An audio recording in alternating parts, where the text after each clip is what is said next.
तो सिलिकॉन का कोई मुझे बताएगा सिलिकॉन का एटॉमिक नंबर क्या होता है? इतना कम आवाज में सिंपल पता नहीं है या फिर बोलना नहीं चाहता। 14 होता है, पता है ना? अच्छा ठीक है, इसका एटॉमिक नंबर 14 होता है। तो 14 का मतलब आपका जो फर्स्ट ऑर्बिट है उसमें कितने इलेक्ट्रॉन घूम रहे हैं? सेकंड वाले में कितने घूम रहे हैं?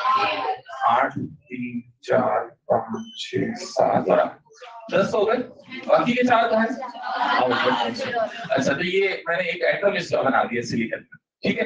अब इसमें दो सेक्शन है, एक सेमीकंडक्टर और एक लॉजिक गेट्स। लॉजिक गेट्स में तो बहुत ही मजे वाली बात है, बहुत ही आसान सा सेक्शन है लॉजिक गेट, ठीक है। एक तरह से 5th क्लास के बच्चे को सिखा दो ना तो वो भी उसको सवाल को सही करके आएगा वीडियो में, ठीक है। तो हमें मेन फोकस, मेन ध्यान किस पर देना? सेमीकंडक्टर। लॉजिक गेट अपन लास्ट के लेक्चर में ही अपन आराम से कर लेंगे विद प्रैक्टिस। तो सेमीकंडक्टर जो सेक्शन है इसका एक और नाम अगर मैं बात करूं इसमें, स्लाइड करें इसमें, है ना? ओके, ठीक है ना? तो मेरे पास थोड़ा सा वर्किंग एरिया यहाँ पर लिमिटेड सा रहेगा ना, तो चीजें मैं थोड़ी लिखूंगा, थोड़ा अपने आंखों में थोड़ा सा जोर डाल के देखते रहना ना, थोड़ा सा इसको। हाँ, तो यहाँ पर सबसे पहला जो हम शुरू कर रहे हैं सेमी कैरेक्टर शुरू कर, ठीक है ना? लॉजिक गेट्स बाद में करेंगे। और सेमी कैरेक्टर्स जो है, आप सब लोग जो है each and every one semi character का यूज कर रहा है, पता है कहाँ पे? पता है मतलब आपको? तो जो मोबाइल यानी जो भी इलेक्ट्रॉनिक्स डिवाइसेस है वो सारी के सारी इलेक्ट्रॉनिक्स डिवाइसेस मेनली किस एलिमेंट से फैब्रिकेट की गई है? सेमीकंडक्टर। और सेमीकंडक्टर में भी दो तरह के मेन बेसिक एलिमेंट होते हैं सेमीकंडक्टर्स में, कौन कौन से? Yes, very good, silicon and germanium. आप आपकी पीरियोडिक टेबल पढ़ते हैं ना, जो आपके 40 ग्रुप या फिर टेट्रावैलेंट एटम है, टेट्रावैलेंट कौन कौन से पता है? कार्बन, सिलिकॉन, जर्मेनियम, ठीक है, मेन ये है। अब इसमें जो सिलिकॉन और जर्मेनियम है ये आपके सेमीकंडक्टर की कैटेगरी में आ रहे हैं। कार्बन क्यों नहीं आ रहा है अभी हम पढ़ेंगे तो पता चलेगा, ठीक है ना? चलिए, तो सेमीकंडक्टर में सबसे पहला जो टॉपिक है भाई, हम स्टडी कर रहे हैं सेमीकंडक्टर्स, ठीक है। तो जो सेमीकंडक्टर, इसके नाम से हमको एक बात समझ में आती है कि ना तो ये कंडक्टर जितने अच्छे कंडक्टर हैं, ना ही इंसुलेटर जितने बुरे कंडक्टर्स हैं। तो ये एक इंटरमीडिएट स्टेट है सेमीकंडक्टर्स। तो इसमें यहाँ पर सबसे पहला जो कॉन्सेप्ट है वो है एनर्जी बैंड थ्योरी, ठीक है ना? एनर्जी बैंड डायग्राम्स बनाना हमको सीखना है। तो यहाँ पर ये क्या चीज है, सब लोग ध्यान दे रहे, ठीक है। फिर उसके बाद लिखना साथ ही साथ। तो एनर्जी बैंड डायग्राम में सबसे पहला मैं एग्जांपल ले रहा हूँ एक isolated silicon atom. Isolated silicon atom, silicon ही क्यों ले रहा हूँ? क्योंकि हमें फर्दर पढ़ना भी उसी को ही है ना। तो सिलिकॉन का कोई मुझे बताएगा सिलिकॉन का एटॉमिक नंबर क्या होता है? इतना कम आवाज में सिंपल पता नहीं है या फिर बोलना नहीं चाहता। 14 होता है, पता है ना? अच्छा ठीक है, इसका एटॉमिक नंबर 14 होता है। तो 14 का मतलब आपका जो फर्स्ट ऑर्बिट है उसमें कितने इलेक्ट्रॉन घूम रहे हैं? सेकंड वाले में कितने घूम रहे हैं? 8 3 4 5 6 7 और 10 हो गए। बाकी के 4 कहाँ हैं? अच्छा, तो ये मैंने एक एटम इसका बना दिया सिलिकॉन का, ठीक है। अब एनर्जी बैंड डायग्राम क्या चीज है? यहाँ पर आइसोलेटेड सिलिकॉन एटम के लिए बैंड डायग्राम नहीं बनेगा, उसके लिए बनेगा एनर्जी लेवल डायग्राम, ठीक है। लेवल और बैंड में क्या डिफरेंस है अभी समझेंगे। तो यहाँ पर होता क्या है, ये जो स्केल है वाई स्केल, एक्स स्केल किसी चीज को डिनोट नहीं करता, वाई जो स्केल है ये डिनोट करता है इलेक्ट्रॉन्स की एनर्जी। हम एनर्जी डायग्राम में किस चीज को डिनोट कर रहे हैं, किस चीज को रिप्रेजेंट कर रहे हैं, बना रहे हैं, हम बना रहे हैं हर इलेक्ट्रॉन के एनर्जी लेवल को शो कर रहे हैं। अब आप मुझे बताइए, अगर मुझे n बराबर 1 वाले इलेक्ट्रॉन, n बराबर 1 वाले समझते हैं? n बराबर 1 2 3, सबसे ज्यादा एनर्जी किस लेवल के इलेक्ट्रॉन की? 1 वालों की या 3 वालों की? 1 वालों की। 3 वालों की सबसे कम है। चलो, थोड़ा डिस्प्यूट है ना, चलो उसी को क्लियर कर रहा हूं मैं। आप बोर्स थ्योरी सुना है कभी? बोर्स थ्योरी, बोर्स थ्योरी में बोर ने क्या किया था, किस एटम पे रिसर्च किया था? Hydrogen, single electron atom, single electron atom hydrogen. अच्छा, उसके लिए किसी को पता हो उसके फर्स्ट ऑर्बिट में घूम रहे इलेक्ट्रॉन का एनर्जी कितना होता है? ये डेटा तो जरूर सुना होगा। अच्छा, फिर दूसरे इलेक्ट्रॉन, दूसरे एटम वाले -3.4 इलेक्ट्रॉन, उसके बाद 0.85। अच्छा बताओ इसमें से सबसे ज्यादा कौन सी -0.85 सबसे ज्यादा है? ये कौन सा n बराबर सबसे बाहर वाला? दूसरी बात है सबसे बाहर वाला जो होता है उसकी एनर्जी सबसे ज्यादा होती है, और ये सबसे बाहर वाला होता है इसका नाम क्या होता है? Valence shell. वैलेंस शेल होता है ना। चलो ठीक है, तो अब हम एनर्जी लेवल्स को बनाते हैं। ठीक है, अब सबसे पहले जैसे यहाँ पर आपको नजर आ रहा है फर्स्ट ऑर्बिट के इलेक्ट्रॉन की एनर्जी बिल्कुल सटीक, बिल्कुल डिस्क्रिएट, बिल्कुल फिक्स 13.6 मतलब 13.6, ना तो उससे ज्यादा ना उससे कम। अगर एक फिक्स एनर्जी है किसी एटम में किसी इलेक्ट्रॉन की, तो हम उसको एक फिक्स लाइन से रिप्रेजेंट कर देते हैं। ठीक है, ये एनर्जी जितनी हो किस वाले इलेक्ट्रॉन की n बराबर 1। इसमें कितने इलेक्ट्रॉन है? तो ये बनाने जरूरी नहीं है, मैंने शो कर दिया ताकि आप उसको थोड़ा रिलेट कर पाए। n बराबर 1 के इलेक्ट्रॉन्स की एनर्जी ये है। थोड़ा और ऊपर जाए, n बराबर 2 की एनर्जी कहाँ आएगी? ऊपर आएगी नहीं आएगी? n बराबर 2 हो गया, इसमें कितने इलेक्ट्रॉन्स हैं? 8 है। ठीक है, ये 8 हो गए। चलो ठीक है, ये हो गया। इसके बराबर बाद n बराबर 3, जिसको आप क्या नाम दे रहे हो? वैलेंस शेल या वैलेंस लेवल, वो तो एक ही बात है। ठीक है, इसमें कितने इलेक्ट्रॉन्स हैं? तो ये जो डायग्राम मैंने बना दिया ना, बढ़ते हुए एनर्जी के ऑर्डर को रिप्रेजेंट किया जा रहा है ना। हर इलेक्ट्रॉन की एनर्जी को आपने शो भी कर दिया, और ऊपर जाने पर एनर्जी बढ़ रही है। ठीक है, इसकी क्या इंपॉर्टेंस है? इसकी कोई खास इंपॉर्टेंस नहीं है, क्योंकि यहाँ पर एक आइसोलेटेड सिलिकॉन एटम की बात हो रही है, और हमको आइसोलेटेड कहीं मिलेगा नहीं। हमारे पास एक क्रिस्टल है, एक टुकड़ा है सिलिकॉन का। अब आप बताइए उस सिलिकॉन के टुकड़े में, क्रिस्टल में क्या एक ही सिलिकॉन एटम होगा? तो उसमें बहुत सारे क्या होंगे? बहुत सारे सिलिकॉन एटम होंगे। ठीक है, तो यहाँ पर क्रिस्टल की बात करते हैं। Crystal, silicon crystal. अब सिलिकॉन क्रिस्टल में आप बताइए जो आउटर मोस्ट शेल है, इसको वैलेंस शेल बोल रहे हो आप, तो ये वाले जो इलेक्ट्रॉन होंगे क्या करेंगे? नियर बाय सिलिकॉन से क्या करेंगे? बॉन्डिंग करेंगे। अच्छा कौन सी बॉन्डिंग करेंगे बताओ? इतना सोच क्यों रहे हो? कौन सी बॉन्डिंग करेंगे बताओ, श्योर होकर के बता दो ना। पक्का कोवलेंट बॉन्डिंग करेंगे? क्यों? चाहे तो इलेक्ट्रॉन दे दो ना किसी को, नहीं दे सकते? थोड़ा छोटा बड़ा हो गया ना, कोई बात नहीं, आप बराबर बना देना। ठीक है, अच्छा इसमें जो आउटर मोस्ट शेल के इलेक्ट्रॉन्स हैं वो क्या करेंगे? बॉन्डिंग करेंगे। ठीक है, अंदर वाले बार बार बढ़ाने की जरूरत नहीं है। अच्छा ये वाला इलेक्ट्रॉन के साथ बॉन्डिंग करेगा। कौन सी बॉन्डिंग करेगा? कोवलेंट बॉन्डिंग करेगा, जैसे आपका कार्बन करता है। ठीक है, तो यहाँ पर अब हम बात करते हैं, फिर से इस डायग्राम को बनाते हैं। अब आप अंतर समझना, अब हाईलाइटेड पॉइंट है। पहले मैंने कहा था कि ये जो एक इलेक्ट्रॉन है, जैसे n-4 वाला 3 वाला इलेक्ट्रॉन, सॉरी, ये जो इलेक्ट्रॉन है इसकी एनर्जी को मैं एक थिन लाइन से रिप्रेजेंट कर रहा हूँ। थिन लाइन से रिप्रेजेंट करने का मतलब है इस स्केल पर ऊपर जाने पर एनर्जी बढ़ रही है, और थिन लाइन का मतलब है ये जो यहाँ पर एक पर्टिकुलर वैल्यू होगी एनर्जी, वो एनर्जी को ऑक्युपाई कर रहा है कौन? ये वाला इलेक्ट्रॉन। अच्छा किसी भी घूमते हुए इलेक्ट्रॉन की जो एनर्जी होती है वो दो कंपोनेंट्स से बनती है, एक उसकी काइनेटिक एनर्जी और दूसरी, सोचो तो, दूसरी पोटेंशियल एनर्जी। अच्छा इलेक्ट्रॉन के घूमने से कौन सी आएगी? और इलेक्ट्रॉन और ये न्यूक्लियस दो चार्ज है, इन दोनों के बीच में इंटरेक्शन से कौन सी आएगी? पोटेंशियल। तो मैं आपको काइनेटिक तो घूमने से आती है, वो फिक्स है, क्योंकि इस इलेक्ट्रॉन पर इसकी वजह से लगने वाला अट्रैक्शन फोर्स फिक्स है। लेकिन जो पोटेंशियल एनर्जी है, पोटेंशियल एनर्जी का फॉर्मूला लिख के मैं आपको बताता हूँ।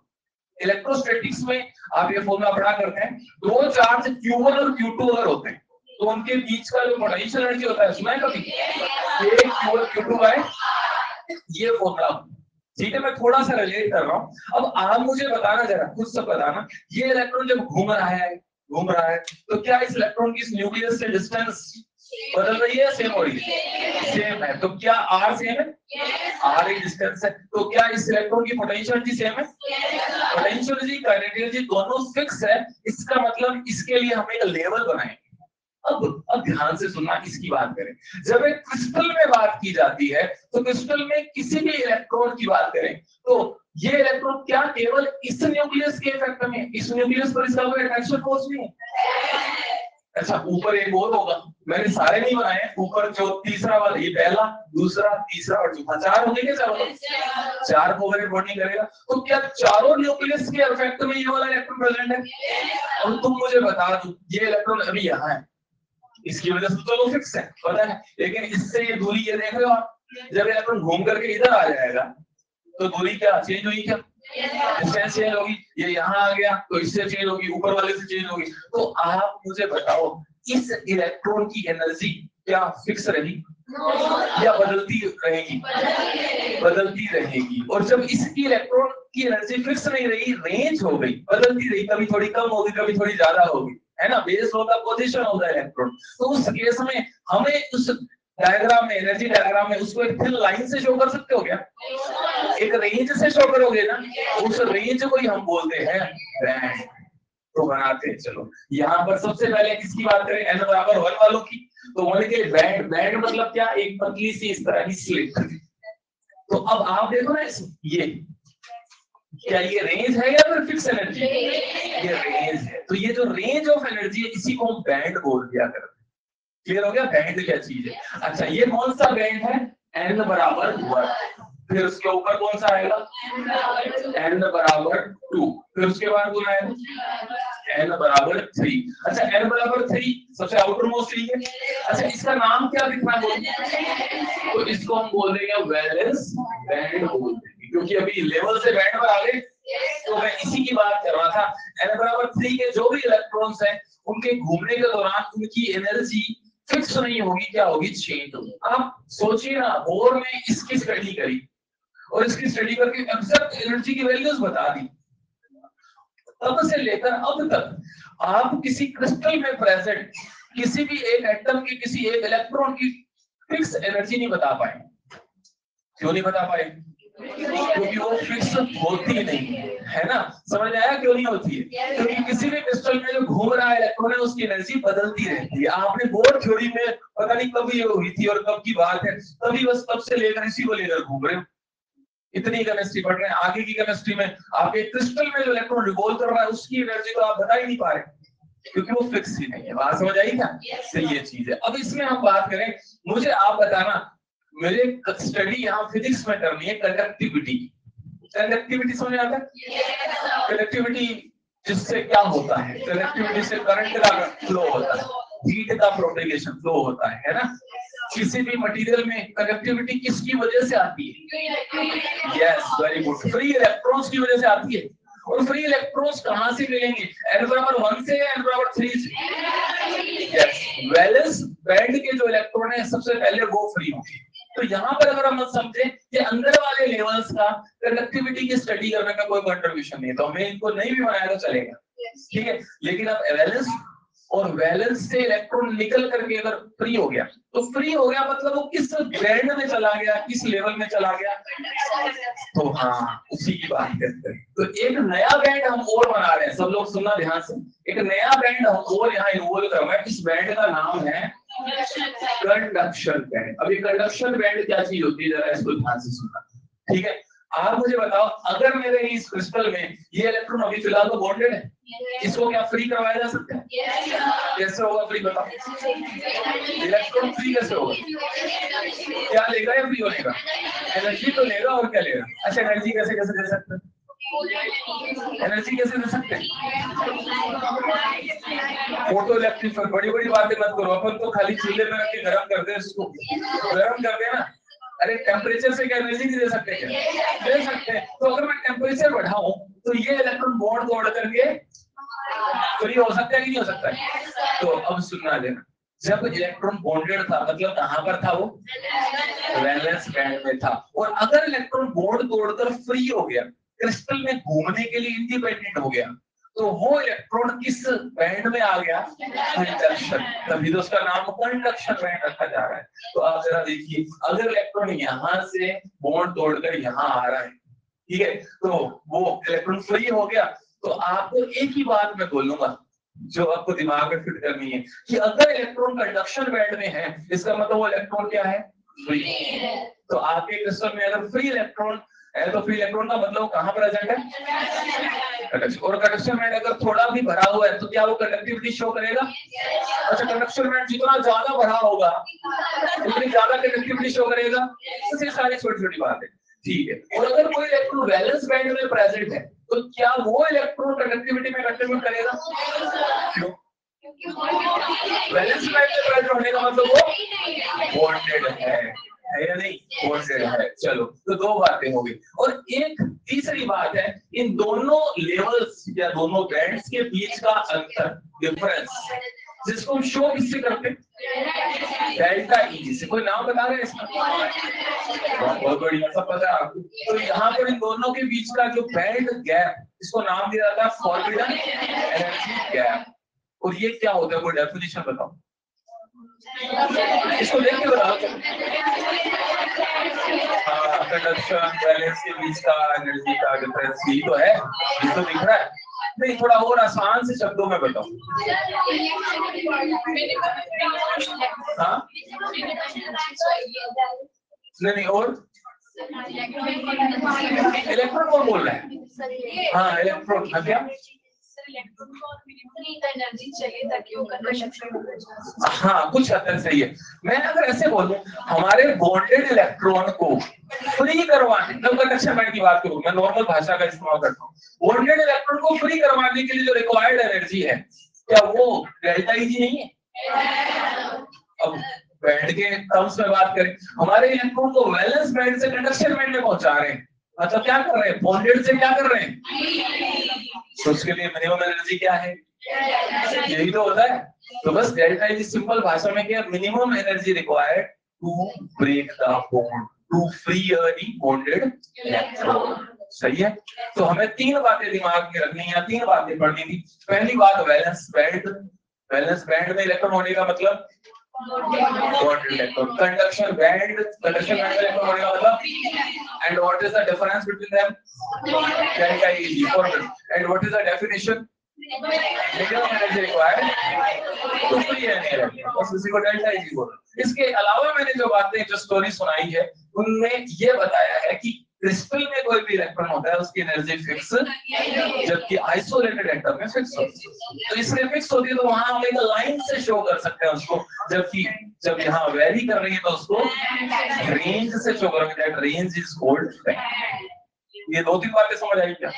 कुछ भी पूछना तो कुछ भी बताइए, कोई डाउट? हाँ बोलिए। बाकी सब लोग लिख लीजिए इसको, ठीक है? फटाफट से इसको लिख लीजिए। हम उतना ही लिखेंगे जितना वाकई में जरूरत है, ठीक है? फालतू कुछ भी लिखेंगे। ये फॉर्मूला लिखना चाहो तो लिखो, हटा सकते हो, ये नहीं लिख सकते। एग्जांपल दिया था, ठीक है? ये क्रिस्टल लिखा हुआ है। हाँ बोलिए। नहीं, थ्रेशोल्ड नहीं कहेंगे। थ्रेशोल्ड, भाई थ्रेशोल्ड अलग अलग जगह पर यूज तो होता है, ठीक है? लेकिन यहाँ वो वाला कोई नाम, कोई कॉमन नेम की तरह उसको यूज नहीं किया जाता थ्रेशोल्ड नाम को, ठीक है? ये गैप है, ऊपर भी एक बैंड है और नीचे भी एक बैंड है, तो दोनों के बीच का डिफरेंस है, उसको हम डेल्टा ई। फॉरबिडन क्यों कह रहे हैं ये आप पूछ सकते हो।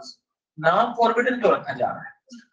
फॉरबिडन एनर्जी गैप क्यों रखा जा रहा है? क्योंकि इलेक्ट्रॉन अगर बॉन्डेड है तब उसकी कुछ एनर्जी होगी, और अगर वो फ्री हो जाएगा तब उसकी कुछ एनर्जी होगी। उसके बीच में वो कोई भी एनर्जी ऑक्युपाई नहीं कर सकता। इन दोनों के बीच में कोई एनर्जी, मान लो मुझे बॉन्डेड है तो उसकी एनर्जी है फॉर एग्जांपल 3 इलेक्ट्रॉन, और जब वो फ्री हो गया तो उसकी एनर्जी होगी 4 इलेक्ट्रॉन। तो 3 और 4 के बीच में उसकी कोई एनर्जी, बीच की कोई स्टेट नहीं होगी, या तो बॉन्डेड होगा या फ्री होगा। जब बॉन्डेड है तो 3 और फ्री है तो 4, और 3 और 4 के बीच में कोई भी स्टेट, कोई भी एनर्जी वो ऑक्युपाई नहीं कर सकता। इसलिए इसका नाम फॉरबिडन बोला जाता है। लेकिन हमें इतनी सारी बातें जानने की जरूरत है, ठीक है? हमें बेसिक 2-3 बातें पता होनी चाहिए। हाँ, एक बात मुझे बताए कोई, एक सिंपल सवाल है, एक बार इंटरप्ट करूंगा मैं, सुनना। क्या इस एनर्जी बैंड डायग्राम के आधार पर हम 3 मटेरियल्स को क्लासिफाई कर सकते हैं क्या? चलो मुझे ये बताओ, एक ऐसा मटेरियल है जिसका डेल्टा ई बहुत ज्यादा है, किस कैटेगरी में आएगा वो? क्यों, कैसे पहचाना? उसमें इलेक्ट्रॉन को फ्री करवाना मुश्किल है, बिकॉज़ डेल्टा ई हाई। और एक ऐसा मटेरियल जिसका डेल्टा ई बहुत कम है, वो ज्यादा कंडक्टिंग होगा नहीं होगा, क्योंकि उसमें इलेक्ट्रॉन को फ्री करवा पाना आसान। तो देखो, क्या इस बेसिस पर, इस डायग्राम के बेसिस पर we can classify all 3 materials? वही हम नेक्स्ट पॉइंट में लिखने वाले हैं। चलिए तो लिख लीजिए, ठीक है? नेक्स्ट हम वही लिखने वाले हैं। Based on the energy band diagram we can classify the materials in 3 categories: conductors, insulator and semiconductors. Yes, इसमें एक लेवल और बना लो। ये कौन सा लेवल हो गया? सोशल लेवल कोई सीधी सी बात है, वहां बैंड है, यहाँ लेवल है। हाँ अब तुम क्या बोल रहे हो मतलब? हाँ इसमें फिक्स होता है, क्यों होता है फिक्स? क्योंकि एनर्जी फिक्स है। जैसे मैंने हाइड्रोजन एटम की बोल के बताया ना, -13.6 -13.6 -13.6 की एनर्जी कन्वेक्शन लेवल नहीं, उसकी फर्स्ट ऑर्बिट में घूम रहा है इलेक्ट्रॉन की एनर्जी -13.6 है ना, दूसरे में तो घूम रहा है इलेक्ट्रॉन, उसकी एनर्जी कितनी? -3.4। लेकिन ये फिक्स है। तुम दूसरी बार बोलो, तीसरी बार बोलो, चौथी बार बोलो, ये बोलोगी -13.6। पांचवी या छठी बार बोलने पर कुछ बदल जाएगी क्या? है ना, यानी उसकी एनर्जी फिक्स होगी, इसलिए फिक्स चीज को हम एक लाइन से शो करते हैं। But in this crystal form energy कम ज्यादा हो रही है, बदल रही है। दैट्स व्हाई हम उसको एक रेंज से शो कर रहे हैं, तो बैंड से शो कर रहे हैं, बस ये डिफरेंस है। ठीक है, चलिए फटाफट लिखिए इसको, और एक लाइन नोट करा रहा हूं आपको, फटाफट से करिए।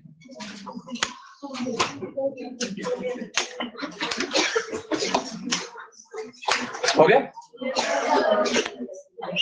हो गया? तो एक लाइन नोट करा रहा हूं, जरा लिखिए सब। ठीक है, एक लाइन लिख सकते हैं, इसके नीचे थोड़ा स्पेस छोड़कर लिखिए, क्योंकि किसी का पहले होगा, किसी का बाद में होगा, मैं ऐसे लास्ट वाले के होने तक वेट तो नहीं कर सकता है ना, तो लिख दीजिए, है ना।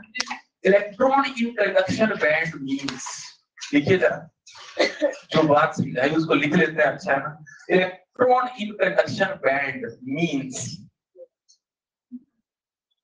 free electron that can contribute in conductivity. Free electron that can contribute in conductivity. सही बात है, इजी सी भाषा है ना। इलेक्ट्रॉन अगर कंडक्शन बैंड में, उसका मतलब that is free to move, that can contribute in conductivity. ठीक, सही है। दूसरा एक लाइन और लिख लो, डेल्टा Eg, और मेंशन करिए what is this orbital energy gap. कहीं आया नहीं था बेटा, delta Eg, what is this orbital energy gap, FeG। लिखिए, least required energy, least required energy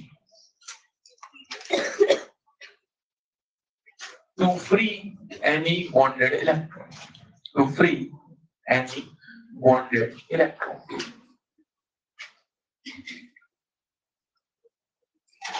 सही है, सही है ना। डेल्टा Eg क्या है?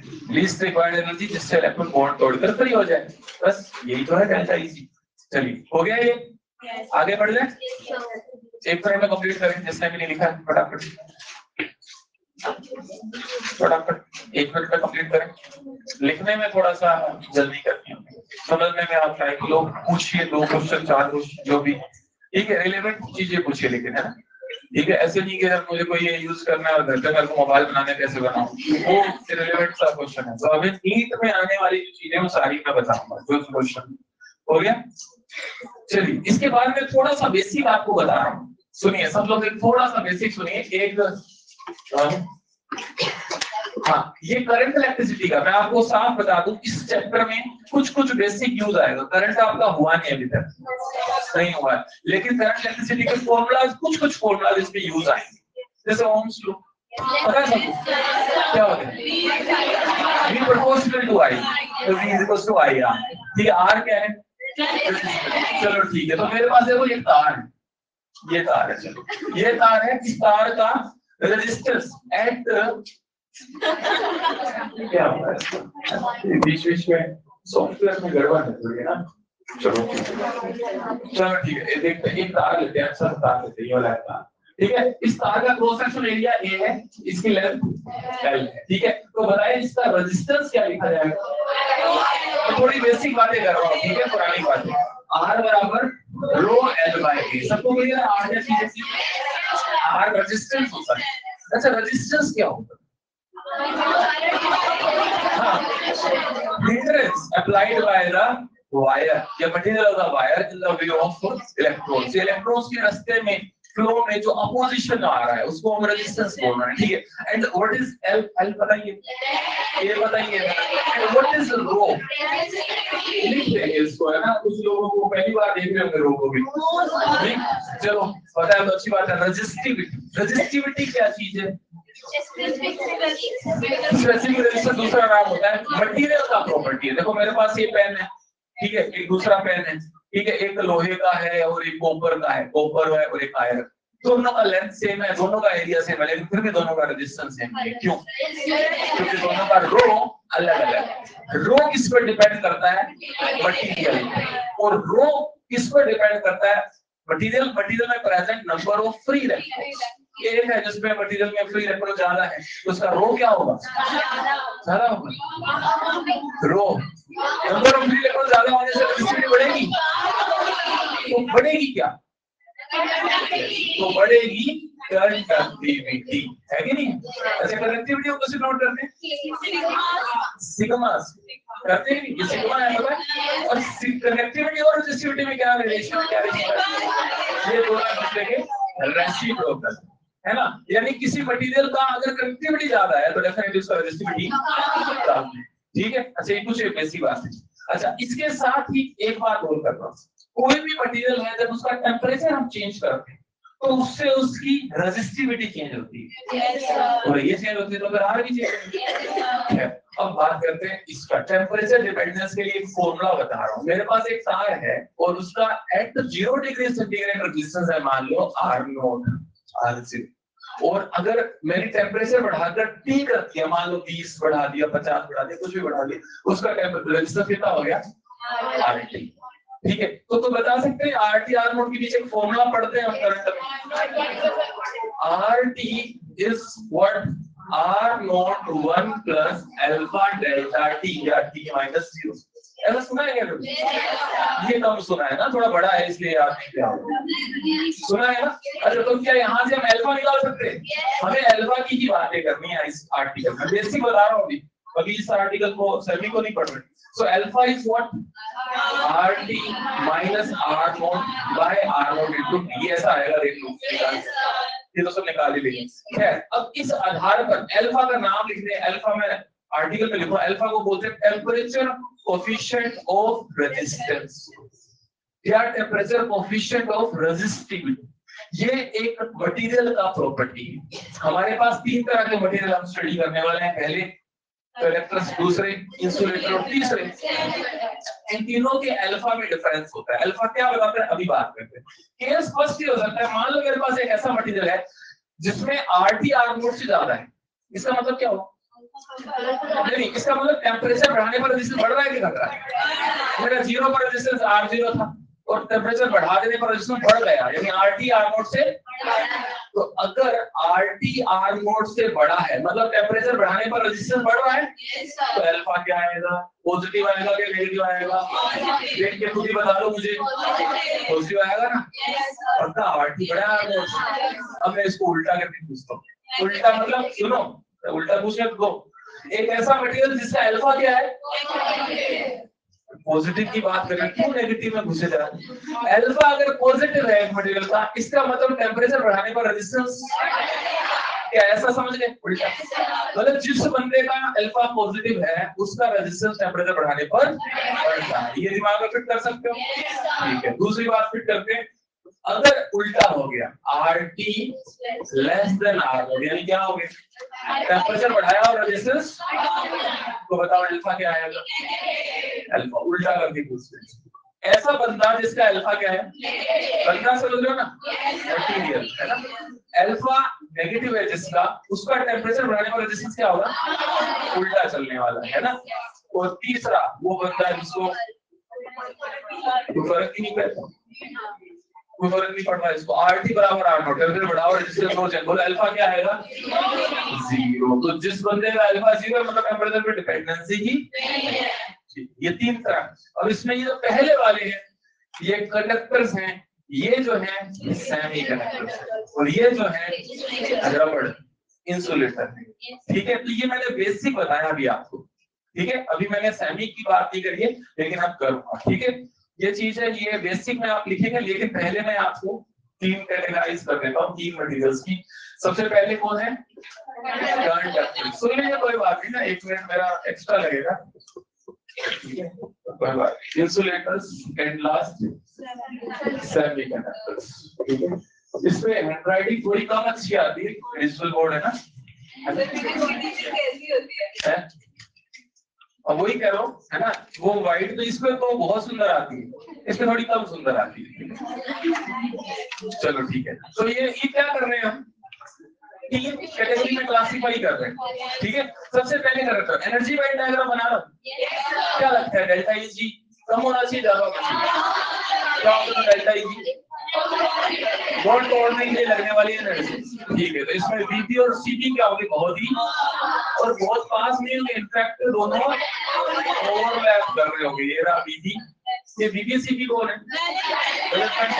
तो इसमें डेल्टा Eg ऑलमोस्ट, तो हमको एक बात समझ आई, यहाँ ये कंडक्टर से। अच्छा, इंसुलेटर में क्या लगता है, क्या हो रहा है, इसमें ये बैंड गैप बहुत इतना ज्यादा, जिसका मतलब ये है कि आप इतनी एनर्जी किसी इलेक्ट्रॉन तक नहीं पहुंचा पाएंगे। अच्छा, मेरे पास ये पेन है, अगर मैं इसको गर्म कर दूं, आग लगा दूं, तब भी जाकर उसके अंदर प्रेजेंट इलेक्ट्रॉन को मैं इतनी 3 से ज्यादा एनर्जी नहीं दे पाऊंगा, और नहीं दे पाऊंगा तो वो फ्री, इसका मतलब वो कैसा बिहेव करेगा, हमेशा इंसुलेटर की तरह। यहाँ पर ये जो कंडक्शन बैंड है ये बिल्कुल खाली रहेगा, एम्प्टी होने का मतलब,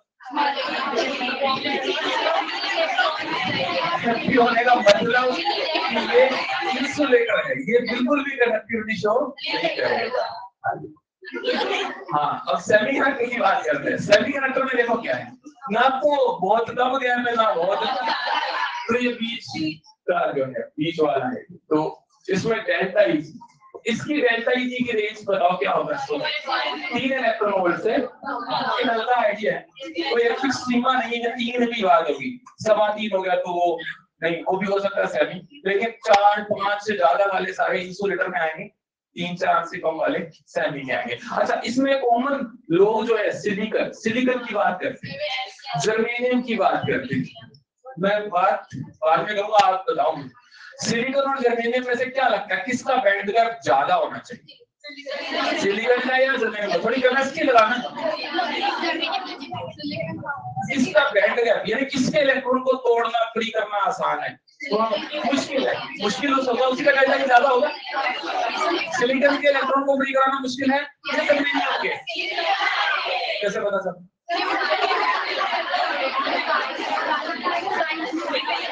साइज सुना मुझे, हाँ साइज किसका बड़ा है, सिलिकॉन का छोटा है तो उसमें इलेक्ट्रॉन्स पर न्यूक्लियस का अट्रैक्शन फोर्स उसको फ्री कराना। तो अगर इसी बेसिस पर हम बात कर रहे हैं कार्बन की, शुरू में आगे बोला ना कार्बन भी टेट्रावेलेंट है, 2007 एएमपी में क्वेश्चन आया, compare delta Eg for carbon, silicon and germanium, किसका डेल्टा Eg सबसे ज्यादा होगा? अब बताओ कार्बन का क्या ज्यादा होगा? सबसे छोटा है, उसके इलेक्ट्रॉन का पर न्यूक्लियस का अट्रैक्शन सबसे, उसको फ्री कराना सबसे मुश्किल है, इसीलिए वो ऑलमोस्ट एक इंसुलेटर की कैटेगरी में आता है। तो सेमीकंडक्टर सिलिकॉन और जर्मेनियम, सो सिलिकॉन के लिए डेल्टा Eg जो होता है वो कितना होता है, वो होता है 1.1 इलेक्ट्रॉन वोल्ट होता है, और जर्मेनियम के लिए डेल्टा Eg कम होगा, तो जर्मेनियम का कम होगा कि ज्यादा होगा? कम होगा, कितना होता है 0. याद रखना है इसको, ये कॉमन। और एक और बताता हूँ, गैलियम आर्सेनिक, ये कौन है? ये कंपाउंड सेमीकंडक्टर, बहुत सारे सेमीकंडक्टर होते हैं, gallium arsenic, gallium phosphide, gallium arsenic phosphide, indium phosphide, और कुछ ऑर्गेनिक सेमीकंडक्टर्स भी होते हैं, लेकिन हमें कोई रटने नहीं है, कुछ नहीं याद करना, बस ये इसलिए बता रहा हूँ क्योंकि इसका यूज करूंगा मैं एलईडी बनाने में। एलईडी सुना कभी? लाइट एमिटिंग डायोड, लाइट है ना, तो डेल्टा Eg इसका होता है 1.8, ठीक है ना, बस इसलिए लिख दिया इसको। तो मैं वहां पर फिर बात करूंगा, फिर पूछूंगा बता डेल्टा Eg क्या होता है, तब भूल जाएंगे सब, पक्की बात है, तब भूल जाएंगे, तब कुछ और डेफिनेशन बताएंगे। ठीक है, चलो अब इसमें ये तो बातें होगी, ठीक है, ये सारी बातें होगी। अल्फा की बात करते हैं। अच्छा, इसमें अल्फा क्या होता है, अल्फा क्या होता है, क्या होता है? अच्छा, पॉजिटिव होने का मतलब क्या होगा, अगर T बड़ा तो R भी बड़ा, बस दिमाग में ऐसे फिट करो, अल्फा पॉजिटिव और T बड़ा तो R बड़ा, और यहाँ पर अल्फा क्या है, नेगेटिव, इसका मतलब क्या है, T बड़ा तो R बड़ा। अच्छा, R बड़ा तो सिग्मा क्या हुआ? रेजिस्टेंस बढ़ा, रेजिस्टिविटी बढ़ी, कंडक्टिविटी कम हो गई। ये और हमें एक चीज याद रखनी चाहिए, हाँ ये नहीं याद करो क्योंकि फिर उलझ जाओगे ना। ठीक है, टी बढ़ा तो आर समझ में आ गया। और ये वो बंदा है इंसुलेटर जिसको कोई फर्क नहीं पड़ता खास, इसका अल्फा ऑलमोस्ट जीरो। इस पर थोड़ी सी चर्चा करते हैं। इंसुलेटर यानी मान लो मेरे पास लकड़ी का एक कोई टुकड़ा है, वुडन पीस है, उसको मैंने गर्म किया, ठीक है, उसमें कोई कंडक्टिविटी बढ़ नहीं, तो गर्म करने पर उसमें करंट फ्लो होने लगेगा। लेकिन ऐसा हो सकता है ना बहुत एक्सट्रीमली हाई टेम्परेचर दे दें तो उसमें कोई एक का दुक्का इलेक्ट्रॉन फ्री हो जाए, हो सकता है ऐसे। जैसे मैं एग्जांपल बताऊं, आपने लकड़ी को गर्म किया, किसी ने उसको जला ही दिया, अब जला दिया तो वो क्या बन गया? कोयला बन गया, और कोयले में क्या बन गई? ग्रेफाइट बन गया। अब ग्रेफाइट में होते हैं क्या कनेक्टिविटी शो करने लगा ना, तो बस यही कैसे एक एक्सट्रीमली हाई टेम्परेचर पर जाकर उसकी कनेक्टिविटी थोड़ी बढ़ सकती है, वो इलेक्ट्रॉन फ्री हो सकता है, या रेजिस्टेंस क्या कर सकते हैं बोलो? तो टेम्परेचर बढ़ाने पर रेजिस्टेंस कम हुआ तो कौन सी कैटेगरी में आया फिर? अरे नहीं, मतलब अल्फा क्या हुआ फिर? नेगेटिव हुआ ना। तो वैसे तो जीरो आएगा, नॉर्मल केसेस में जीरो आएगा, लेकिन it will be a negative value, less negative value. मैं इसकी बात क्यों कर रहा हूँ, क्यों जबरदस्ती कंफ्यूजन क्रिएट कर रहा हूँ? क्योंकि देखो नीट 2017 में क्वेश्चन आया था, क्वेश्चन ये था कि for which materials alpha is negative, पहला ऑप्शन कंडक्टर्स, दूसरा ऑप्शन आपके इंसुलेटर्स, तीसरा ऑप्शन इंसुलेटर एंड सेमीकंडक्टर, और चौथा ऑप्शन सेमीकंडक्टर। तो वो लोग क्या ठीक करेंगे? क्या केवल सेमीकंडक्टर ठीक करेंगे? तो क्या ठीक करेंगे? Insulator and. बात समझ में आई मैं क्यों बात कर रहा हूँ? अल्फा वैसे तो ऑलमोस्ट जीरो होता है, लेकिन it has a very less negative value होने का मतलब ये हुआ टेम्परेचर तो बहुत ज्यादा बढ़ाओगे लेकिन रेजिस्टेंस थोड़ा सा ही कम है, इसका मतलब ये है। ठीक है, तो क्लियर होगी तीनों बातें? चलिए ये आप लिख लीजिए। और इसमें कोई बताएगा सेमीकंडक्टर में क्या होगा? ये बैंड गैप कम है, तो यहाँ पर कोई इक्का दुक्का इलेक्ट्रॉन मोड़ तोड़ करके फ्री हो सकता है, मोड़ तोड़ करके आ जाएगा यहाँ आने का मतलब किसमें आ गया? और क्या कंडक्शन में पार्शियली फील्ड हो गया क्या? पार्शियली फील्ड और पार्शियली एम्प्टी होना एक ही बात होती है? हाँ एक ही बात, मतलब सोर्स है इसके पास, तो एक कम हो गया, 99 रह गई, तो पार्शियली एम्प्टी हुआ। और पार्शियली फील्ड क्या हुआ? एक ही आया, इसमें 99 नहीं है, एक है, तो एक ही बात हुई। कंफ्यूज हो गए। पार्शियली फील्ड का मतलब कोई इक्का दुक्का है, और पार्शियली एम्प्टी का मतलब इक्का दुक्का नहीं है, बाकी तो बहुत सारे हैं, है ना? तो बहुत सारे नहीं है, बहुत कम है कंडक्शन में, ठीक है ना? ओके चलो, तो यहाँ पर ये पार्शियली फील्ड है और इसी वजह से थोड़ा बहुत कनेक्टिविटी शो करता है, इसलिए इनका नाम सेमीकंडक्टर। बात समझ आ गई? चलिए इसको फटाफट नोट करिए कितनी बातों की। हाँ, और एक बात और, जहां से ये बॉन्ड गया, इलेक्ट्रॉन गया, वहां पर एक वैकेंसी क्रिएट हो जाती है जिसको हम बोलते हैं, ये अपना नेक्स्ट टॉपिक रहेगा। ठीक है, चलिए फैक्ट चलते हैं। ठीक है, इसको फटाफट से लिखिए, बेसिक करके लिखिए साइड में, अपने नोट्स में साइड में लिखिए। मेन जो आर्टिकल चल रहा है उसमें नहीं है, मैंने आरटी आर नोट इसकी ऑलमोस्ट सारी बात कर ली है, जितनी बात करंट में सर करेंगे लगभग उतनी बात मैंने इसमें कर ली। ठीक है, प्रीवियसली यूज्ड एक्सप्रेशन। अल्फा का नाम नहीं लिखा, मैं लिख दूंगा आगे पेज में। अल्फा इज व्हाट, यही लिख देते हैं। Alpha is what?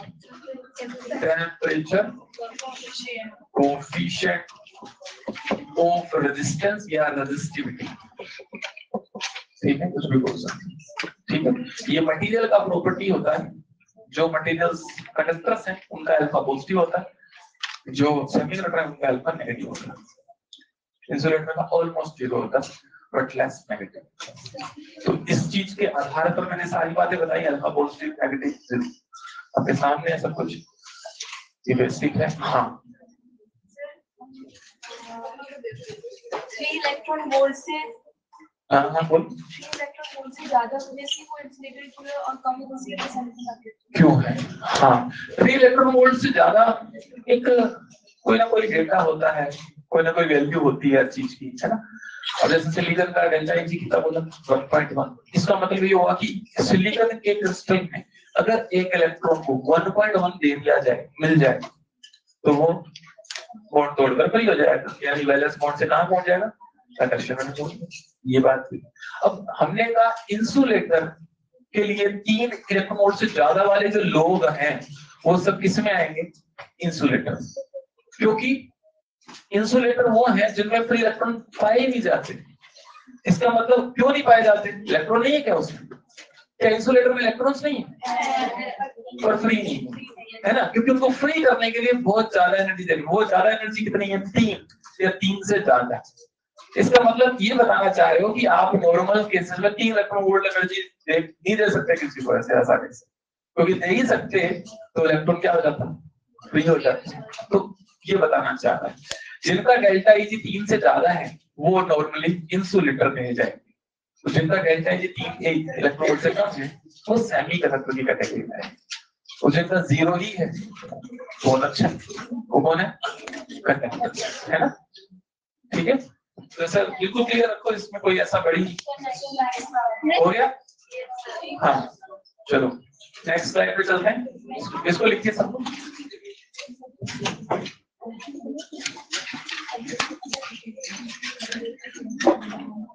कुछ भी पूछना है तो पूछ सकते हैं, कोई भी पॉइंट अगर नहीं बात पता चला तो दोबारा बता देता हूँ, हालांकि 2 बार बात कर ली है हेल्प का, इसी पर हमने क्वेश्चन लिखेंगे, प्रीवियस ईयर में आए, पहले इसको लिख दिया।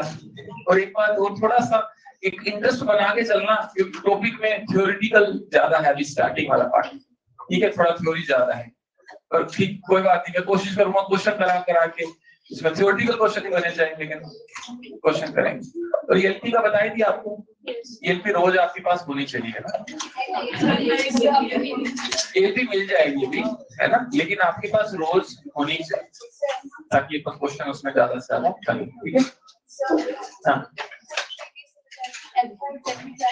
अल्फा एग्जैक्टली एक पैरामीटर है जो ये डिसाइड करता है कि उस पर्टिकुलर मटेरियल का रेजिस्टेंस टेम्परेचर बढ़ने से बढ़ेगा या घटेगा।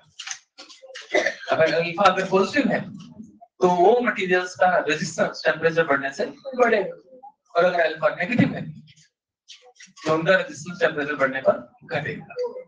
बस ये अल्फा एक कांस्टेंट है, ठीक है, कांस्टेंट है, जैसे बताया जाता है टेम्परेचर कोफिशिएंट ऑफ रेजिस्टेंस, जो ये बताता है, जैसे वहां तो हम सिर्फ अल्फा पॉजिटिव वालों की ही बात करते हैं, क्योंकि करंट इलेक्ट्रिसिटी में कंडक्टर से बढ़ते हैं, वहां सेमीमीटर पढ़ते हैं, तो वहां पे आप हमेशा बोलेंगे कि टेम्परेचर बढ़ाने पर रेजिस्टेंस कंडक्टर का बढ़ता ही, ठीक है। तो अभी मैं आपको एक रीजन भी बता रहा हूँ, सारी बात बता रहा हूँ कि कंडक्टर्स का रेजिस्टेंस टेम्परेचर बढ़ाने पर क्यों बढ़ रहा है और सेमीमीटर का क्यों घट रहा है, ठीक है, ये दोनों बातें बताता हूँ। ये तो मैथमेटिकली समझा दिया मैंने, बेसिक क्या है, क्यों हो रहा है ऐसा, वो भी बताता हूँ, ठीक है। आप इसी तरह बताता हूँ,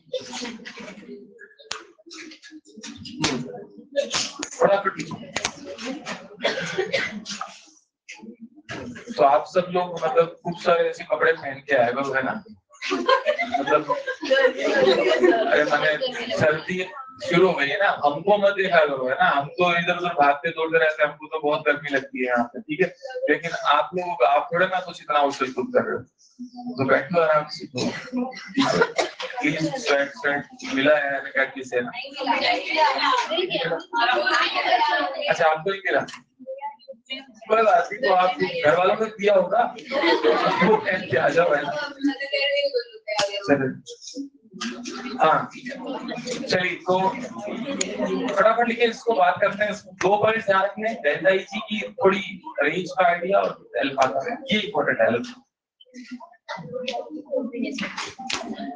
अल्फा का नाम क्या लिख दिया पहले था, हाँ अच्छा, कोई मुझे एक्सप्लेन कर सकता है क्या कि ये जो लोग हैं सेमी, इनमें टेम्परेचर बढ़ाने पर रेजिस्टेंस क्यों कम हो रहा है, रेजिस्टेंस कम हो रहा है मतलब कनेक्टिविटी, अच्छा कनेक्टिविटी किस चीज पर डिपेंड करती है, नंबर ऑफ फ्री इलेक्ट्रॉन्स पर, ठीक है। सुनना लो ध्यान से, जब मैं कॉन्सेप्ट बता रहा हूँ, ये तो मैथमेटिकल बातें करती है यार सारी, कि हाँ उसमें अल्फा पॉजिटिव मतलब टी बढ़ने पर आर बढ़ेगा, लेकिन कॉन्सेप्ट तो नहीं आया, बेसिक तो नहीं आया। अब समझो जरा, यहाँ पर क्या होगा, टेम्परेचर बढ़ाने पर ऐसा क्या हो रहा है जिससे कि कंडक्टिविटी इंप्रूव हो रही है?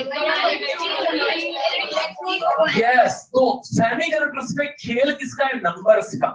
नंबर्स का मतलब इसमें ये जो फ्री इलेक्ट्रॉन्स है बहुत कम है, ठीक है। लेकिन अगर आप क्या करो, टेम्परेचर को बढ़ाओ, तो टेम्परेचर बढ़ाने से क्या होगा? ज्यादा इलेक्ट्रॉन बोर्ड तोड़ कर फ्री होंगे कि नहीं होंगे? बस ज्यादा इलेक्ट्रॉन फ्री होंगे तो क्या उसकी कंडक्टिविटी अच्छी नहीं होगी और रेजिस्टेंस कम नहीं होगा? तो यहाँ तो ये बात हुई। अच्छा, फिर कंडक्टर में ऐसा क्यों नहीं हो रहा है कि आप टेम्परेचर बढ़ा रहे हो तो इसकी कंडक्टिविटी बढ़ रही है? क्योंकि कंडक्टर्स का एग्जांपल लो ना, सोडियम। सोडियम लो, तो सोडियम के क्रिस्टल में हर एक सोडियम एटम अपना अपना इलेक्ट्रॉन डोनेट कर रहा है, दे रहा है, ले जाओ इसको। क्योंकि इलेक्ट्रॉन दे देगा, उससे क्या बढ़ेगी? उसकी स्टेबिलिटी। सबको पता है बात। तो कंडक्टर्स में क्या होता है, फॉर ईच एटम आपको एक इलेक्ट्रॉन ऑलरेडी मिला हुआ है, हर एटम एक इलेक्ट्रॉन दे देता है। तो वहां खेल नंबर का नहीं है, वहां नंबर तो ऑलरेडी बहुत सारे हैं, लेकिन वहां पर जब करंट फ्लो हो रहा है किसी कंडक्टर में, तो इलेक्ट्रॉन्स को मूव करना है अच्छे से, लेकिन आप टेम्परेचर बढ़ा दोगे तो इलेक्ट्रॉन्स का कोलिजन बढ़ेगा अननेसेसरी, जिससे वो ढंग से मूव नहीं कर पाएंगे। तो अननेसेसरी कोलिजन की वजह से उसका रेजिस्टेंस बढ़ जाएगा, करंट कम फ्लो होगा मतलब रेजिस्टेंस बढ़ जाएगा। तो वहां पर ये कारण है कंडक्टर्स। लेकिन सेमीकंडक्टर में रेजिस्टेंस क्यों घट रहा है, कंडक्टिविटी क्यों इंप्रूव हो रही है? क्योंकि टेम्परेचर बढ़ाने से नंबर ऑफ फ्री इलेक्ट्रॉन्स, और अभी हम आगे बात करेंगे नंबर ऑफ होल्स, ये दोनों बढ़ रहे हैं। फ्री चार्ज कैरियर्स बोलते हैं इनको, जो कि चार्ज को कैरी कर रहे हैं, मूव कर रहे हैं, इनका नंबर बढ़ रहा है, इसलिए इसकी कंडक्टिविटी क्या हो रही है? अच्छी, और रेजिस्टेंस क्या हो रहा है? तो ये बेसिक लॉजिक है, ठीक है, ये कारण है इनके पीछे का। लेकिन हमें अल्फा के आधार पर भी याद रखना है कि अल्फा पॉजिटिव होने का मतलब क्या होता है? T बड़ा R, और अल्फा नेगेटिव होने का मतलब T बड़ा R। चलो फिर बताओ एक क्वेश्चन करके, एक क्वेश्चन लिखिए। प्लेटिनम PT, PT क्या होता है? Platinum. PT and silicon Si, PT and Si are heated till 400 Kelvin, are heated till 400 Kelvin. Now both are cooled down. Now both are cooled down. Comment about the resistance of both. Comment about the resistance of both.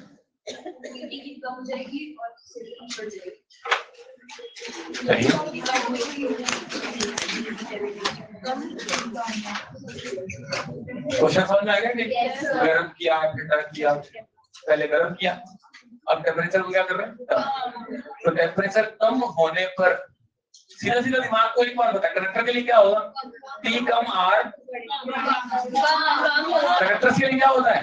Conductor कौन है भाई? Platinum. तो silicon semiconductor है, तो platinum का resistance temperature कम होगा तो कम होगा, और सिलिकॉन का टेम्परेचर कम होगा तो रेजिस्टेंस। बोलो समझ आ गया? बस लिख लो, लिख लो, यही तो आंसर है। क्या लिख रहा हूं? For platinum alpha is, platinum के लिए alpha is positive, so T decrease R decrease. बोलो सही है क्या? Yes, sir. बस। And for silicon alpha is Negative. It means T decrease R increase. सही है ना? तो ये कोई खास ऐसा मुश्किल है क्या सवाल? बता दो तो फिर एक और करके बताओ। एक क्वेश्चन और मैं बनाना, सब लोग ध्यान से इस क्वेश्चन को करें। सिंपल सा क्वेश्चन है, एक सेमीकंडक्टर का टुकड़ा एक सर्किट में जोड़ दिया है। सर्किट देख लो आप, सर्किट में बाकी सारी चीजें आपको समझ आनी चाहिए, क्या क्या जोड़ना है। सबको पता है ये क्या है? ये बैटरी है, ठीक है। ये क्या है? एमीटर। क्या करता है मीटर? करंट मेजर करता है। ये सेमीकंडक्टर का एक टुकड़ा जोड़ दिया सीधे, और ये वेरिएबल रेजिस्टेंस, हम चेंज कर सकते हैं। चलो क्वेश्चन क्या है? क्वेश्चन है कि इफ टेम्परेचर, देखिए साथ, if temperature of semiconductor is increased, ठीक है, उसको हमने गर्म कर दिया, देन क्वेश्चन क्या डिमांड कर रहा है, then to maintain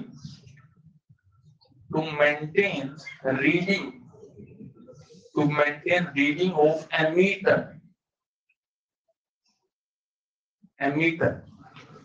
value of R should be increased or decreased। ये साधारण सा एक सवाल है, सिंपल सी लेवल है, समझिए, पढ़िए और अप्लाई करेंगे। ये एक सर्किट है, तो उसके लिए आपको बस एक बेसिक नॉलेज होनी चाहिए, करंट किस पर डिपेंड करता है। हमें एमीटर की रीडिंग मेंटेन करनी, एमीटर क्या मेजर कर रहा है, current. What is current, V by R। So आगे हिंट दे दिया, आगे आप सोचें, थोड़ा सा सोचें, 1 मिनट का टाइम दे रहा हूँ, फटाफट करिए। हमें इस R को बढ़ाना होगा या घटाना होगा, क्या करना है, एमीटर को रीडिंग को मेंटेन करना है, यानी करंट को मेंटेन करना है। सोचिए, आंसर इज इंक्रीज, तो सोचिए कैसे इंक्रीज करना पड़ेगा। बिल्कुल सही है, मैं पूरा आंसर डिटेल में यहाँ लिखूंगा, ठीक है, स्टेप बाय स्टेप, लेकिन सोचिए। अच्छा, पहले कोई बता सकता है मुझे, किस अगर इस सेमीकंडक्टर का टेम्परेचर बढ़ाया है, इसका भी कुछ रेजिस्टेंस होगा? अच्छा, और इसका भी कुछ रेजिस्टेंस है, तो सर्किट का टोटल रेजिस्टेंस क्या हुआ, कोई बता सकता है? टोटल रेजिस्टेंस, दोनों सीरीज में जुड़े हुए हैं ना सर, बोलो क्या लिखूं, R प्लस RS, यही हुआ। अब तुम मुझे बताओ, क्वेश्चन डिमांड कर रहा है कि एमीटर की रीडिंग मेंटेन रहे, और एमीटर क्या मेजर कर रहा है, करंट दिखा रहे हैं ना, यानी करंट कांस्टेंट रहे, और करंट डिपेंड करता है V पर और R पर। क्या V बदल रहा है क्या? V मतलब करंट, वो तो हम बदल ही दे रहे। अच्छा, क्या R बदल रहा है सर्किट का? सब बोलो बदल रहा है ना। तो R क्या हो रहा है सर्किट का? टेम्परेचर बढ़ाने पर R और सेमीकंडक्टर क्या हो रहा है, ये हमको पता है। तो R, इस R का क्या करें, हमें R बदलने देना है क्या? क्योंकि अगर R कम हो गया तो I बढ़ जाएगा, तो हम अगर ये घट रहा है तो इसको हम क्या करते हैं, सिंपल। तो हमें पता है यहाँ सर्किट में टोटल रेजिस्टेंस घट जाएगा अगर हम टेम्परेचर बढ़ाएंगे, और टोटल रेजिस्टेंस घट जाएगा तो करंट बढ़ जाएगा। बट क्वेश्चन कह रहे हैं कि करंट मेंटेन करो, है ना, तो करंट मेंटेन तब होगा जब R मेंटेन होगा, रेजिस्टेंस, और रेजिस्टेंस मेंटेन तब होगा जब सेमीकंडक्टर का घट रहा है, तो आप इसको बढ़ा दो, एक घट रहा है तो दूसरा बढ़ा दो। बोलो समझ आया क्या? तो ज्यादा मुश्किल है क्या? चीज तो वही यूज हो रही है, सेमीकंडक्टर का रेजिस्टेंस डिपेंड्स ऑन टेम्परेचर, लेकिन किस तरह से सवाल पूछा आप देख लीजिए, ठीक है। तो मैं यहाँ पूरा लिख देता हूँ, इस चीज को ढंग से लिख लेते हैं ना, ये जो लिखा हुआ है यहाँ पर,